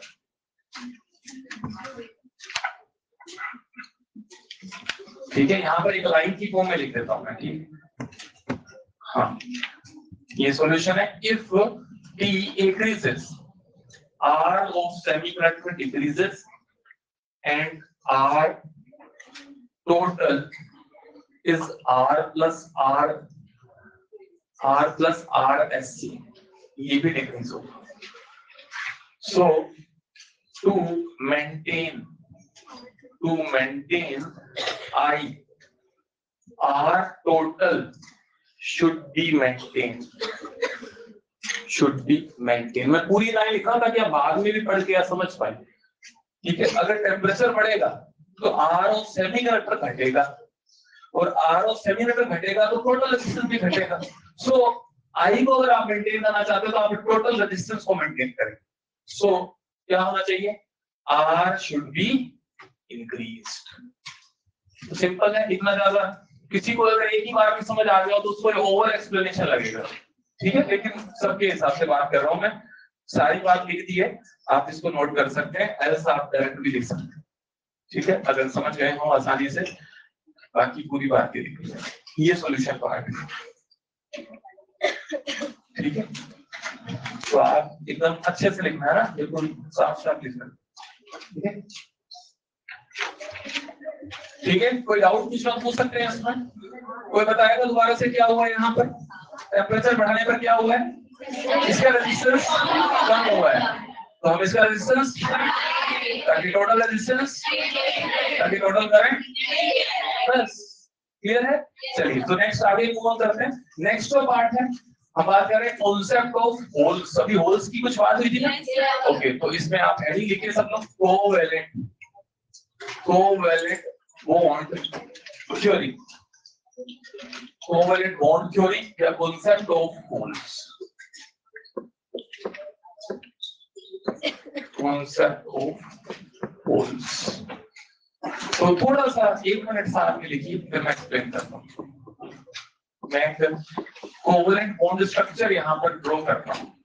लैटिस स्ट्रक्चर जो सिलिकॉन क्रिस्टल की होती है,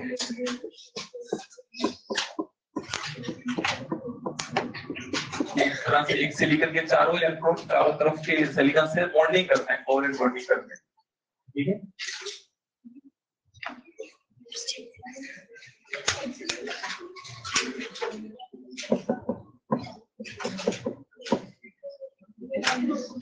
T बराबर 0 डिग्री सेंटीग्रेड,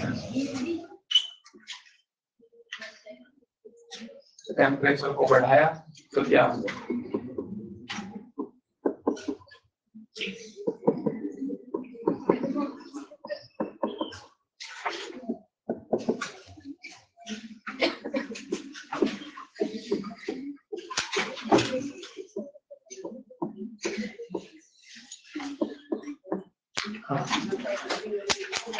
इतना लिख दीजिए, फिर आगे बात करेंगे।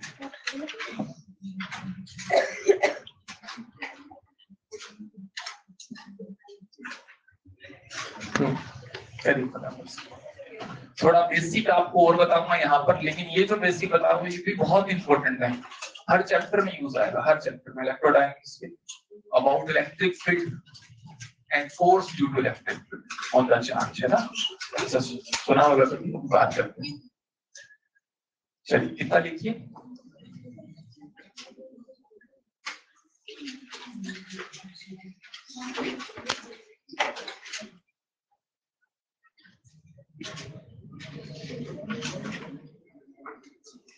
हो गया? चलिए तो कोई बात नहीं, साथ साथ चलता रहेगा इसमें। तो थोड़ा सा मैं बोलना शुरू करता हूँ, सुनते जाइए क्या है। अच्छा, कोई भी सिलिकॉन क्रिस्टल है, कोई भी सिलिकॉन क्रिस्टल है, मेरे हाथ में टुकड़ा है, अगर मैं इसको बहुत ही ठंडा कर दूं, यानी T बराबर 0 डिग्री सेंटीग्रेड पर बात करें, तो एक तरह से टेम्परेचर हमने दिया ही नहीं कुछ, उसको थर्मल एनर्जी मिलेगी ही नहीं। तो तुम बताओ क्या होना चाहिए? इसका तो काम ही टेम्परेचर से चल रहा है। कैसे? क्योंकि टेम्परेचर से क्या हो रहा है बताओ? फ्री इलेक्ट्रॉन कैसे क्रिएट हो रहे हैं? बोलो, फ्री इलेक्ट्रॉन कैसे क्रिएट हो रहे हैं?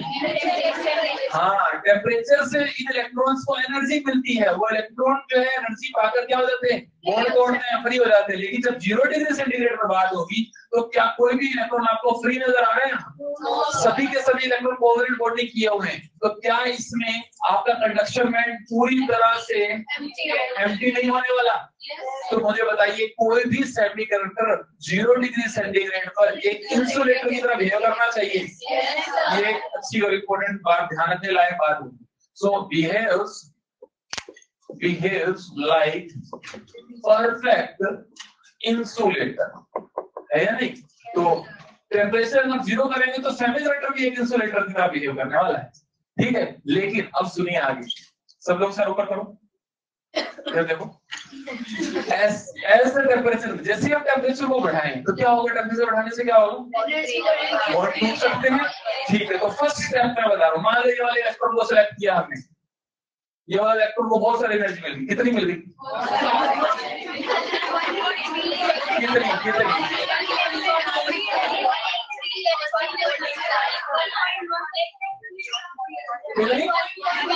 1.1 इलेक्ट्रॉन वोल्ट मिल गई। अरे यार, सिलिकॉन में कितनी चाहिए? इतनी चाहिए बस। 3 किसको चाहिए? अरे 1.1 से टूट जाएगा ना बॉन्ड।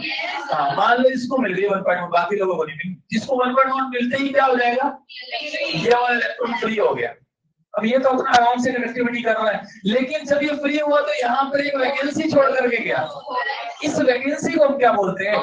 इसको होल बोलते हैं। अब ये इलेक्ट्रॉन तो आराम से फ्लो कर सकता है, क्रिस्टल में कंडक्टिविटी में कंट्रीब्यूशन कर सकता है, लेकिन ये होल कैसे कंट्रीब्यूट कर रहा है इन द कंडक्टिविटी, इसको समझिए, ठीक है। इसको समझना है। तो यहाँ पर क्या हुआ? अच्छा, वहां पर तो कनेक्शन में एम्प्टी था, यहाँ पर क्या हुआ? ये है VB, ये है CV, टेम्परेचर बढ़ाया, रूम टेम्परेचर भी आ गए, तो क्या होगा, तो इक्का दुक्का इलेक्ट्रॉन यहाँ पहुंच गया और पीछे क्या छोड़ कर गया।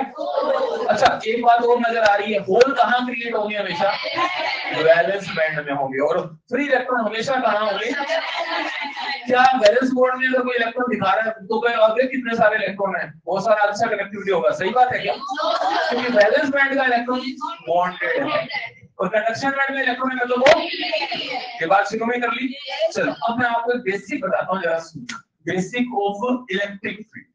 आपके पास मान लो 2 प्लेट्स, ठीक है, आप इस प्लेट पर अगर पॉजिटिव चार्ज देते और इस पर नेगेटिव देते, अच्छा ये कैसे दे पाएंगे, एक तरीका है, मान लो इस प्लेट को बैटरी से इस तरह से कनेक्ट कर दी, अच्छा उससे क्या होगा, बैटरी का ये बड़ी वाली लाइन क्या रिप्रेजेंट करती है, छोटी वाली पॉजिटिव, मतलब ये वाली साइड हाई पोटेंशियल, लो ये प्लस चार्ज आ गया, ये वाला हाई और ये वाला क्या हो गया।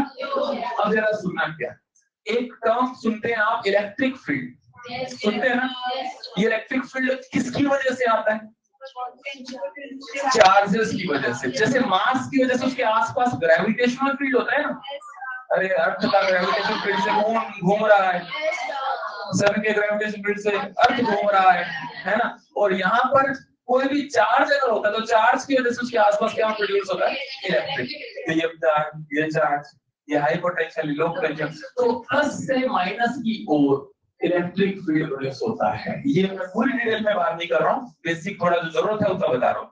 हाई पोटेंशियल से लो पोटेंशियल हमेशा आपका इलेक्ट्रिक फील्ड का डायरेक्शन होता है, याद रखना, इलेक्ट्रोस्टैटिक्स में बताया जाएगा। अब इलेक्ट्रिक फील्ड का डेफिनेशन होता है force on unit charge is electric field. अब इसका मतलब क्या हुआ, इलेक्ट्रिक फील्ड का मकसद है फोर्स लगाना, किस पर फोर्स लगाना, चार्जेस। तो अगर मैं यहाँ पर 2 चार्जेस रिलीज करूं, एक पॉजिटिव प्लस क्यू और एक माइनस क्यू, तो कोई सोच देख कर बताओ, ये प्लस क्यू किधर जाएगा, प्लस की तरफ, माइनस की तरफ जाएगा, बिल्कुल सही। इस प्लस चार्ज को फोर्स लगेगा, ये फोर्स बताओ क्या फोर्स ई की डायरेक्शन में लग रहा है कि ई के पॉजिटिव, ये बात हमेशा याद रखनी है, electric force on positive charges always in the direction of electric field, और ये माइनस की तरफ जाएगा, बिल्कुल प्लस की तरफ जाएगा, मतलब इस नेगेटिव चार्ज पर जो फोर्स लगेगा हमेशा ई के, अगर यहाँ पर एक प्रोटॉन छोड़ा और इलेक्ट्रॉन छोड़ा, प्रोटॉन किधर जाएगा, इलेक्ट्रॉन किधर जाएगा, ठीक है। What is the value of force, किसी को पता है क्या, F बराबर QE, ऐसा सुना हो, ये भी QE ये भी QE, बस डायरेक्शन का फर्क है। क्लियर हो गई इतनी बात। चलो अब वापस से चलते हैं उस पर, ये क्रिस्टल है, इसमें इलेक्ट्रॉन तो फ्री हो गया, पर इस इलेक्ट्रॉन को मूव कौन कराएगा, करंट कब फ्लो होगा, जब बैटरी लगाएंगे, ठीक है। तो मैंने यहाँ बैटरी लगाई, तो दोनों तरफ क्या लगा दी, बैटरी। अच्छा बैटरी लगाई तो ये वाला सीधा और ये वाला सीधा, बैटरी लगा दी ना। अब अभी अभी मैंने एक बात समझाई, सुनते रहना, 2 मिनट पूरा ध्यान देना, हाई से लो की तरफ क्या प्रोड्यूस हुआ, ठीक है। ये इलेक्ट्रिक फील्ड की वजह से जो इलेक्ट्रॉन इधर दौड़ रहे थे ना, जबरदस्ती की भागदौड़ कर रहे थे, वो इलेक्ट्रिक फील्ड के कारण से उन पर फोर्स लगेगा, इधर लगेगा की तरफ, ये अपोजिट, यस इलेक्ट्रॉन पर किधर लगेगा, इलेक्ट्रॉन ई के, तो ये इलेक्ट्रॉन अपना खुश है, ई के अपोजिट चलने लगा, करंट फ्लो होने लगा, ठीक है। इसकी बात होगी, इसकी बात तो पहले भी होगी, बात करनी है होल की। अब होल का देखो क्या सीन है, यहाँ पर जब इलेक्ट्रिक फील्ड अप्लाई किया तो जितने भी इलेक्ट्रॉन चाहे वो बॉन्डेड हो चाहे फ्री, फोर्स तो सब पर लगेगा, ठीक है। तो यहाँ पर ये अगर वैकेंसी भी है, एक लालच भी है, तो ये वैकेंसी में यहाँ पर एक इलेक्ट्रॉन आ सकता है ना, तो यही होगा। अब देखो क्या होगा, मैं इससे लेकर के इस इलेक्ट्रॉन को चूज करता हूँ, इस इलेक्ट्रॉन पर भी फोर्स लग रहा है, किधर लग रहा है, इलेक्ट्रिक फील्ड के, तो इस पर फोर्स लगा, और फोर्स लगने से इलेक्ट्रॉन अपना बॉन्ड तोड़ करके कहाँ जाएगा, इस होल में आ जाएगा, इस होल को फिल कर देगा, ठीक है। यहाँ तो वो कभी पूरी हो गई, लेकिन उससे क्या, उससे यहाँ होल नहीं क्रिएट हो गए, दिस इज सेकंड स्टेप। पहले क्या हुआ, बॉन्ड टूटा, इलेक्ट्रिक फील्ड लगाया तो ये नेबर का जो बॉन्डेड इलेक्ट्रॉन है उसने आगे इस होल को फिल किया, लेकिन यहाँ होल चला गया। अब उसके बाद क्या हुआ, ये एक और पड़ोस का सिलिकॉन का ये वाला इलेक्ट्रॉन, इसने भी बॉन्ड तोड़कर इस होल को फिल कर दिया, ये तीसरा स्टेप है, लेकिन होल कहाँ चला गया, यहाँ होल आ गया कि नहीं आ गया, तो ऐसा हो रहा है। अब इसमें ना देखने वाले को क्या लगेगा, कि होल चल रहा है, होल चल रहा है नहीं चल रहा है, होल इधर से इधर, इधर से इधर चल रहा है नहीं चल रहा। अब होल किधर चल रहा है, क्या ई डायरेक्शन में चल रहा है कि ई अपोजिट चल रहा है? और कोई सोचेगा सर नहीं जरूरी थोड़ा इधर, आप उधर वाले इलेक्ट्रॉन को ले आओ, उधर वाले, अच्छा उधर वाले इलेक्ट्रॉन इधर आएंगे क्या? नहीं आएंगे, सभी इलेक्ट्रॉन को फोर्स यही क्या होने लग रहा है। तो ये बात क्लियर है, कोई कंफ्यूजन नहीं। तो इसके राइट वाले जितने भी इलेक्ट्रॉन्स हैं उनकी कोशिश होगी वो इसको फिल करें। तो हमेशा होल का मूवमेंट किस तरफ होगा, ई के। इस आधार पर हम इस होल को भी एक फिजिकल चार्ज की तरह ट्रीट कर सकते हैं। अच्छा मुझे बताओ, क्या होल के होने के कारण क्या इलेक्ट्रॉन्स का मूवमेंट नहीं हो रहा है? लेकिन वो इलेक्ट्रॉन्स फ्री है या बॉन्डेड है? हाँ, तो बड़ी एक इंपॉर्टेंट बात समझ आई कि होल का मूवमेंट मतलब बॉन्डेड इलेक्ट्रॉन का मूवमेंट। बोलो सही बात है कि ये होल इधर इसलिए गया क्योंकि ये बॉन्डेड इलेक्ट्रॉन ने इसको फिल किया, ये होल इधर गया क्योंकि इस बॉन्डेड इलेक्ट्रॉन ने इसको फिल किया है। तो ये बड़ी इंपॉर्टेंट बात हुई, होल का मूवमेंट मतलब बॉन्डेड इलेक्ट्रॉन का। इसका मतलब होल पर चार्ज कितना मानना चाहिए? ये तो नहीं मैंने कहा इलेक्ट्रॉन का मूवमेंट तो इलेक्ट्रॉन के बराबर मानना चाहिए, तो क्लियर है। अच्छा पॉजिटिव मानना चाहिए, कैसे पता चला? पिछली क्लास वाला भी नहीं याद ना, पिछले साल मास्टर जी ने बताया वैसा वाला नहीं था। इसको देख के बताओ, इसको देख के बताओ होल पर पॉजिटिव क्यों बोल रहे हैं? Because hole is moving in the direction of, and वही बंदा इलेक्ट्रिक फील्ड की डायरेक्शन में जाता है जिस पर चार्ज कैसा होता है, जिस पर चार्ज पॉजिटिव होता है। ये जाता है नहीं जाता? तो समझ में आ गई आपको बात? तो इस हिसाब से होल को अगर हम एक फिजिकल चार्ज मानते हैं, ठीक है, अब से फिजिकल ट्रीट करने शुरू करते हैं, क्योंकि इलेक्ट्रॉन का फिजिकल चार्ज है ही, होल को भी फिजिकल मानने शुरू करें तो चार्ज का वैल्यू क्या होगा, नेचर क्या होगी? बोलो प्लस ई, बोलो प्लस ई होगा। एक लास्ट बात और करते हैं, मुझे बताओ इस फ्री इलेक्ट्रॉन का मूवमेंट आसान है या इस होल का मूवमेंट ज्यादा आसान है? तो मैंने फ्री बोला इसलिए, क्यों बोलो? फ्री इलेक्ट्रॉन का मूवमेंट आसान है या होल का मूवमेंट आसान है? अभी मैंने एक लाइन बोली, गोल्डन लाइन, होल का मूवमेंट मतलब बॉन्डेड। तो बताओ अब किसका मूवमेंट आसान है? क्योंकि बॉन्डेड इलेक्ट्रॉन का मूवमेंट कंपैरेटिवली मुश्किल होगा ना। और जिसका मूवमेंट इजीली हो सकता है उसके लिए हम एक टर्म डिफाइन करते हैं, न्यू, दैट इज मोबिलिटी। सुना है कभी ऐसा? मोबिलिटी, ये भी करंट में आएगा। मोबिलिटी जो है उसकी ज्यादा होगी जिसको मूव करवाना आसान है। किसकी मोबिलिटी ज्यादा होगी? फ्री इलेक्ट्रॉन की होल के मुकाबले। और मोबिलिटी से ही मास को भी लिंक कर सकते हैं। एक बंदा है जो कि बहुत फुर्तीला है, और एक है तो थोड़ा सा धीरे धीरे चलता है, ऊपर जाता है तो धीरे धीरे नीचे आता है। तो हम सोचो मास किसका ज्यादा रहा होगा? धीरे धीरे जाता है, धीरे धीरे आता है। तो मोबिलिटी और मास में क्या रिश्ता हो सकता है? मोबिलिटी और मास एक दूसरे के, मतलब जिसका मास ज्यादा है उसको मोबिलिटी।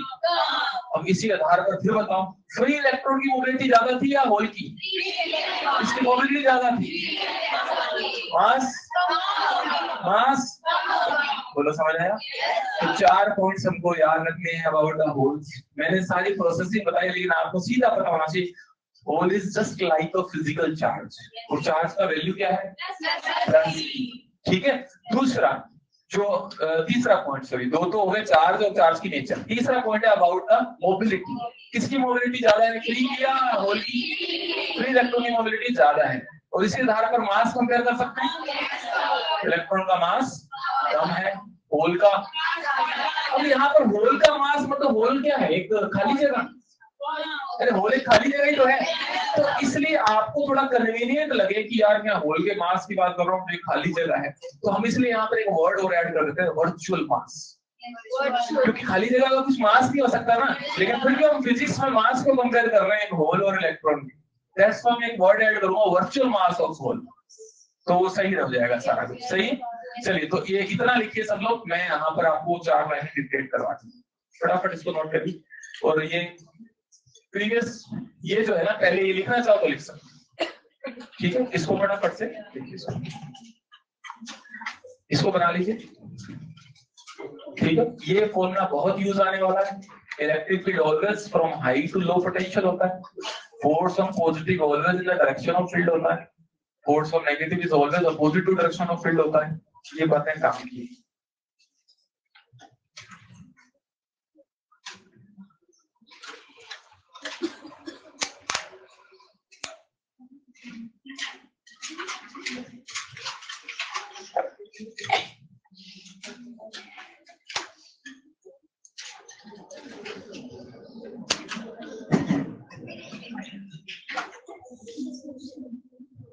कर लिए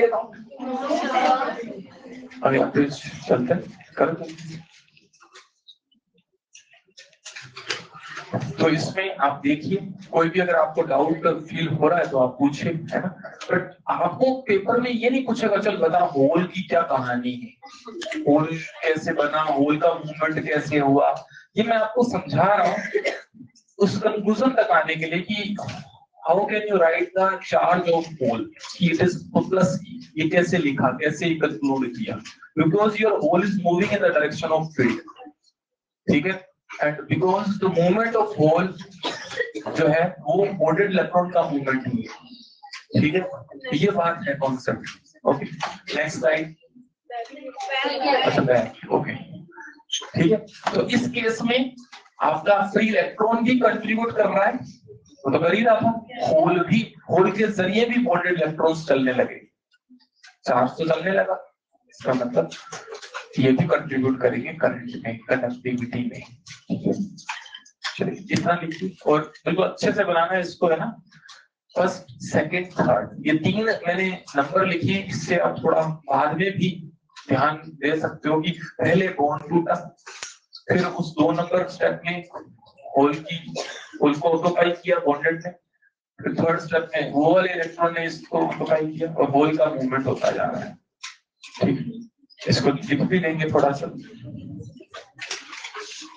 करिए फटाफट करिए, और कुछ भी पूछना तो पूछ लीजिए इसमें, ठीक है अभी। और लेकिन याद रखना है रोज का काम थोड़ा रोज करेंगे ना, जो ईएलटी के 4-5 सवाल लेट्स प्रैक्टिस सेक्शन दिया होगा पहला, तो उस सेक्शन के क्वेश्चंस आपको करने हैं। आज अगर ईएलटी मिल जाएगी तो आप कर पाएंगे, बड़े आराम से कर लेंगे, 4-5 सवाल है और थ्योरेटिकल है, कुछ पैन भी नहीं चलाना पड़ेगा उसको, ठीक है। करिए इसको, करिए फटाफट। मैं आपको about the hole 2-3 points note करवा रहा हूँ जिसका सवाल आएगा, ऐसे फालतू डेफिनेशन से लिखवा रहा हूँ, ठीक है।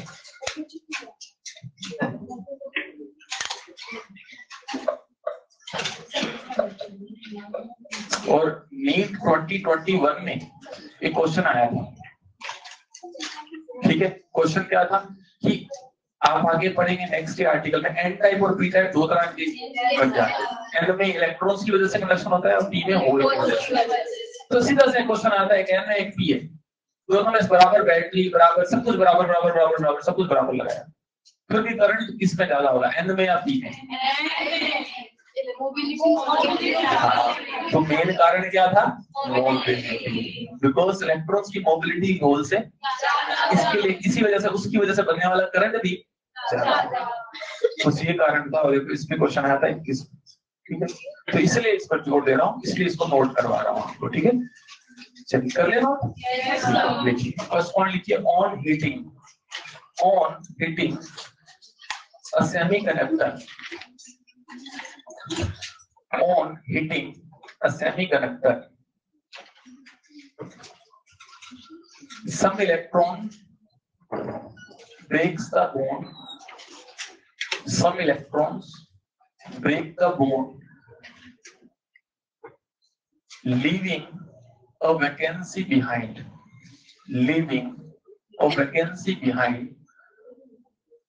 called hole, leaving a vacancy behind called hole. Second point लिखिए, hole moves in the direction of electric field. Hole moves in the direction of electric field.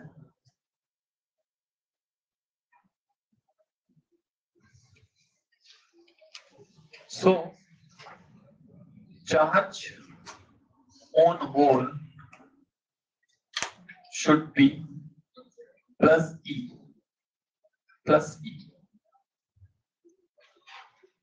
Charge on hole should be plus E. मैंने पूरा detail में लिखा है, लेकिन इसके bracket में ये बात जरूर मेंशन करें, मूवमेंट ऑफ होल, इसी के ब्रैकेट में movement of hole is basically movement of bonded electrons.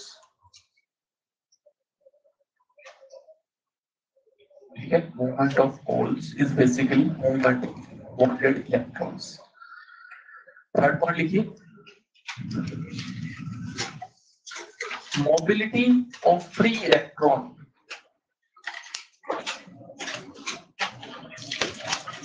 should be greater. Mobility of free electron should be greater than mobility of hole. Than mobility of hole. और whole के bracket में कैसे लिख दीजिए, bonded electron, उससे आप compare कर पाएंगे, एक तरफ फ्री इलेक्ट्रॉन है, एक तरफ बॉन्डेड इलेक्ट्रॉन है, ठीक है। एंड लास्ट कंक्लूजन जो है for the mass, fourth point, mu क्या है, mobility. Mu is inversely proportional to mass, जो मैंने लिखा है, mu is inversely proportional to mass, mu is proportional to 1 by mass, लिखा हुआ। सो आगे लिखिए, virtual mass, so virtual mass of hole should be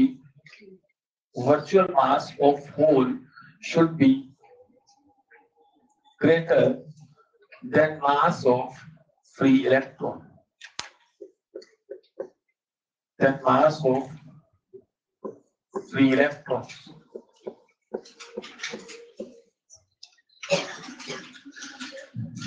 हाँ। तो एक बात मुझे बताइए, अब सब लोग जरा देख करके इस डायग्राम को एक बात बताइए, अगर एक इलेक्ट्रॉन बॉन्ड तोड़कर फ्री हुआ है तो कितने होल बनेंगे,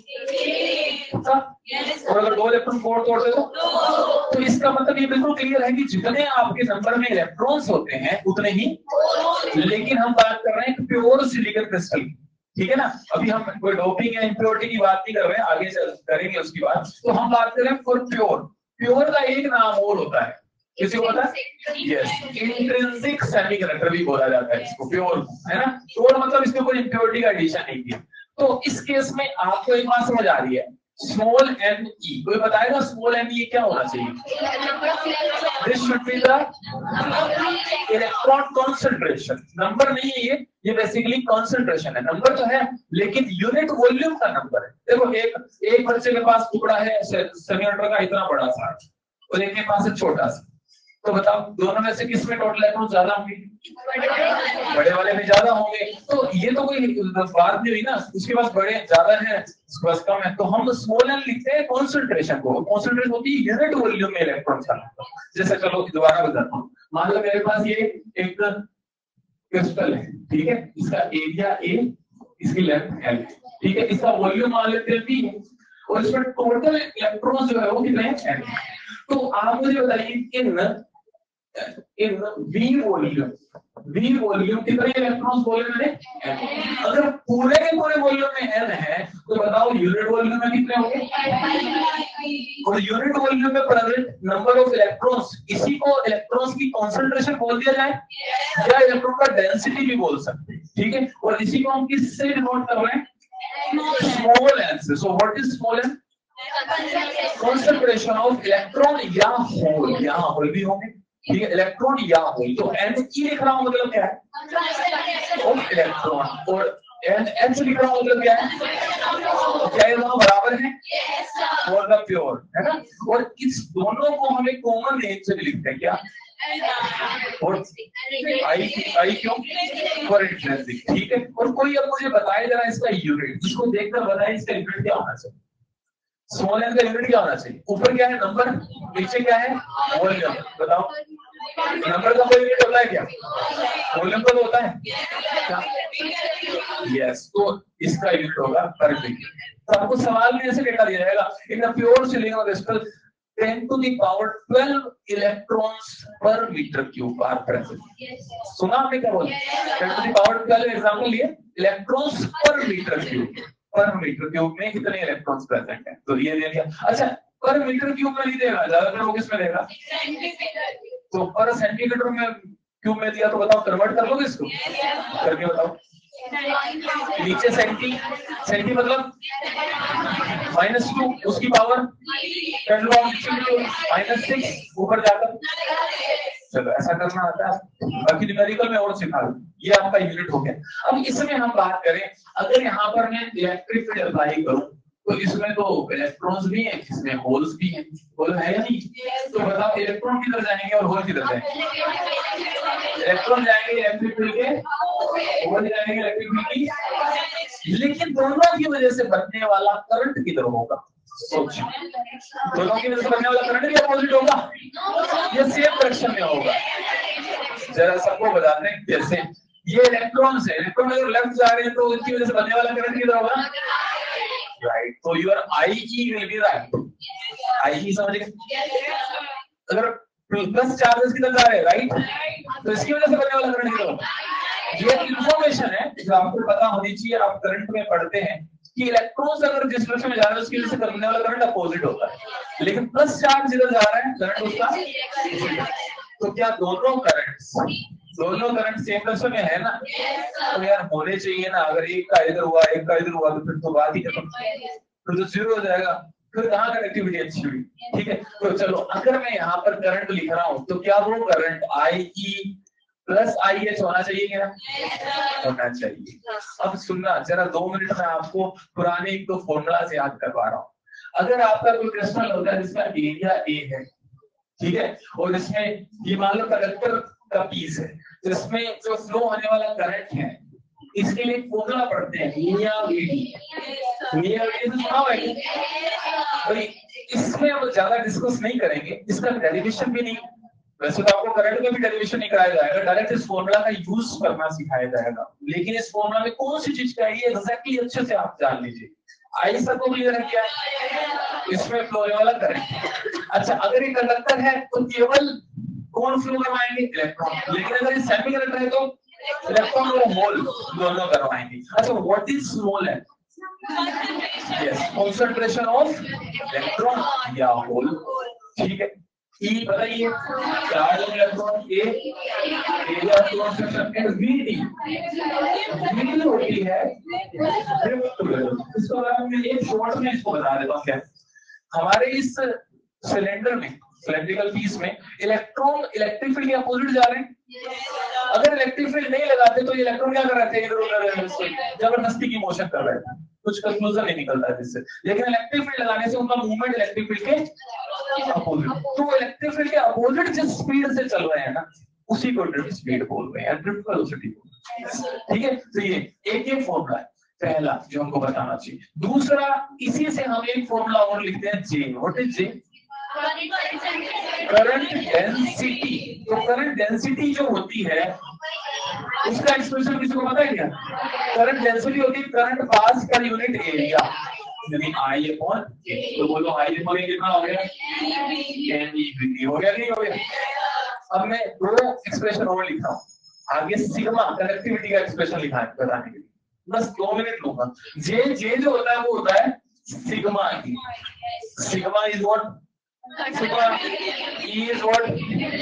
एंड वीडी जो होता है वो होता है म्यू ई के बराबर। एक छोटा सा डेरिवेशन कर रहा हूँ, एक स्टेप का है उसका। वीडी बराबर म्यू पता सबको, तो दोनों को पुट कर दिया। चलो एन ई म्यू, वीडी की वैल्यू क्या? म्यू ही पुट कर दिया, दोनों तरफ से क्या कैंसिल हुआ? तो बोलो हमारे पास सिग्मा का फॉर्मूला बन गया। तो अगर सेमी कंडक्टर में सवाल पूछेगा तो सिग्मा पूछेगा, इसलिए इस पर आए थे। Sigma is what? इज एनईम्यू। ठीक है, सिग्मा का फॉर्मूला क्या है? एनई। अब ये फॉर्मूला नहीं यूज करना है, फॉर्मूला ये यूज करना है जो यहाँ लिखूंगा। इसमें क्या है? IE IH, मतलब जो भी करंट फ्लो होगा क्या केवल इलेक्ट्रॉन की वजह से होगा या होल की वजह से भी होगा? तो यही फॉर्मूला अपने दिमाग को समझाओ ये बात कि कंडक्टर होता तो मैं एक बार लिखते हैं निया बेटी, लेकिन सेमी कंडक्टर तो कितनी बार लिखेंगे? एक बार किसका और एक बार किसका? NE VDE NH VDH। समझ आ गया क्या है? VDE इलेक्ट्रॉन का ड्रिफ्ट वेलोसिटी, VDH होल का ड्रिफ्ट वेलोसिटी। अच्छा, Ne और NS तो बराबर है ना, तो कॉमन ले लो, NiEA, अंदर क्या बचा? VDE plus. बोलो ये इतनी सी बात समझ आई? और ये फॉर्मूला घटेगी नहीं, क्योंकि हम पहले ही रट चुके हैं, करंट में इस फॉर्मूला को यूज भी करते हैं, आपने नहीं किया बाई चांस, पर करेंगे, है ना। तो हमें डबल डबल याद करने की जरूरत नहीं, बस ये समझना है कि 2 बार क्यों लिख रहे हैं, ठीक है, समझ लिया। दूसरा मैं सीधा लिखता हूँ सिग्मा का फॉर्मूला, क्योंकि मुझे पता जे नहीं पूछता ज्यादातर, पर जे पूछना हो तो ए को इधर ले आओ, बन गया जे बस। अच्छा सिग्मा क्या होगा, sigma due to electron, sigma due to hole, बोलो लिखा जाएगा। अच्छा बताओ फॉर्मूला क्या होगा, एन कॉमन ले लेते हैं ना यार, ई अंदर क्या बचा, म्यू ई प्लस, म्यू को कॉमन क्यों नहीं ले रहे, म्यू तो अलग अलग है ना, म्यू अलग अलग है, एन दोनों में बराबर है, जितने इलेक्ट्रॉन उतने होल, चार्ज दोनों का बराबर है, लेकिन म्यू दोनों का अलग अलग है। क्लियर होगी सारी बात, बस तो हमें इसको समझ करके याद रखना, ठीक है। 2 फॉर्मूला याद रखें बस, एक नियामती और एक एन, इस पे सवाल हम अगली क्लास में करेंगे, तो इनको लिख देना आप सबको, ठीक है, ठीक है ना। तो टाइम हो गया ना, चलिए ठीक है, तो आप इसको नोट कर लेना, इस पे सवाल करेंगे। अगली क्लास में हम डोपिंग पढ़ेंगे, जहां से अपना मेन चैप्टर शुरू हो जाएगा, ठीक है। ईएलपी मोस्ट प्रोबेबली आपको मिल जाएगी, मैं अभी फोन कर देता हूँ दोबारा, है ना, आ जानी चाहिए, तो आप लेकर जरूर आए, ताकि हम क्वेश्चन उसी में से करेक्ट करते जाए। और इवनिंग लास्ट स्लाइड, ठीक है, चलो कर लेना, आप बैक कर लेना। अच्छा सुनो एक बात और, कि जो हाँ इवनिंग का डाउट टाइम जो बता रहा था आपको, इवनिंग 5 o'clock आप आ सकते हैं, अगर आपको कोई भी डाउट पूछना होता है। आज तो पहला लेक्चर है तो सब कुछ समझ आ गया होगा, ठीक है, तो अगले लेक्चर में जैसे जैसे डाउट इकट्ठे हो आप पूछ सकते हैं, ठीक है, इवनिंग में आके। चलिए थैंक यू।